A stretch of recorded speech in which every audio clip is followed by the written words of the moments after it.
police, security, military.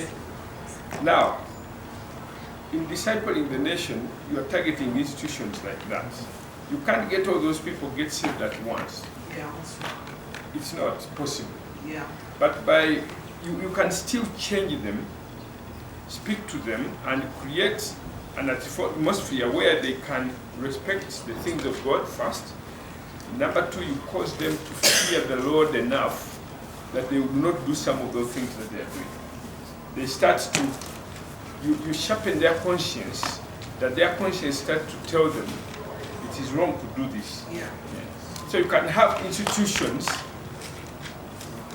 change their value system, so that that value system now becomes a platform for many others to come to the Lord. Because where godliness and righteousness reigns, you've created an atmosphere where the gospel can be preached and people can be won to the Lord. But even before they get there, the transformation of the nation means you are causing righteousness to permeate the systems even before many individuals get saved. Does that make sense? Yes. Because righteousness exalts a nation. In other words, if the military is acting righteously, even before those people are saved, that righteousness will bless the what?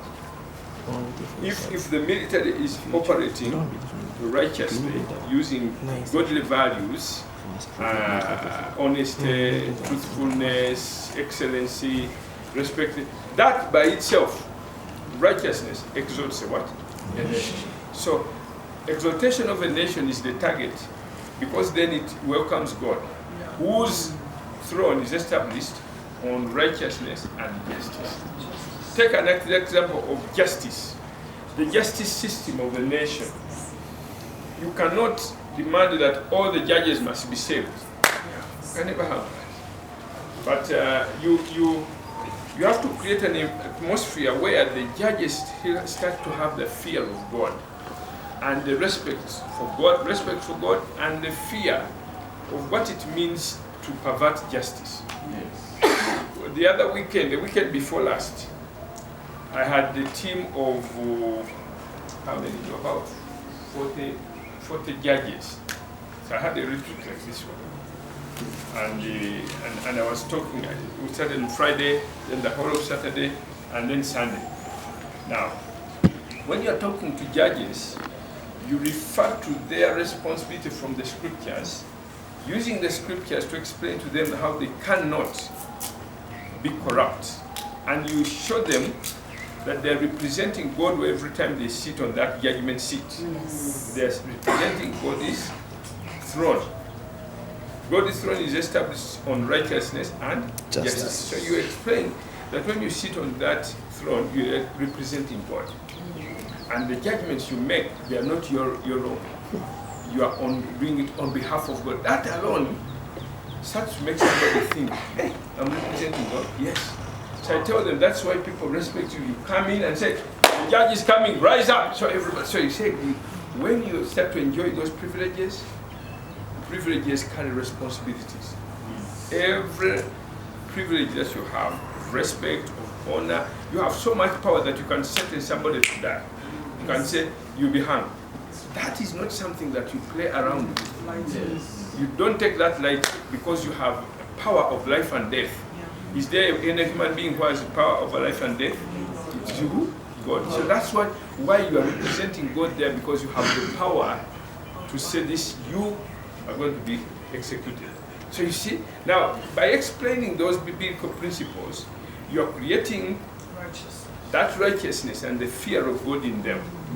Then I explain to them something else.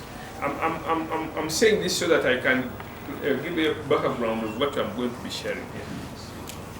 So I explain to them that if, as a judge, a case has been brought, aggravated robbery, somebody has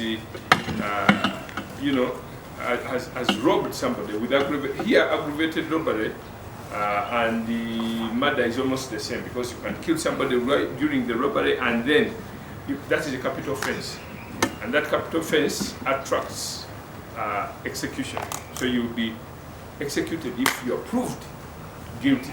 Suppose somebody murdered, then is brought before the judge, and there is enough evidence that this person has actually committed it and he killed the other person.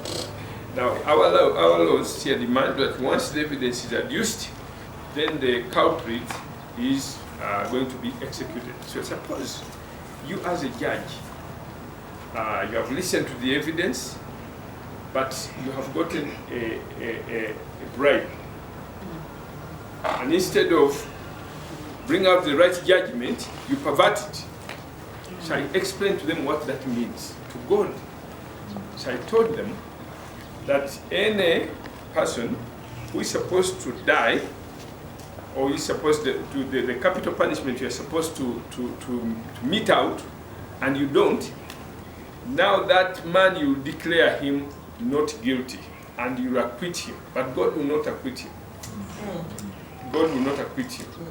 Now, that judgment you should have meted out, and you don't, it will now be shared between you and that murderer. So the two of you now are accomplices because you did it together.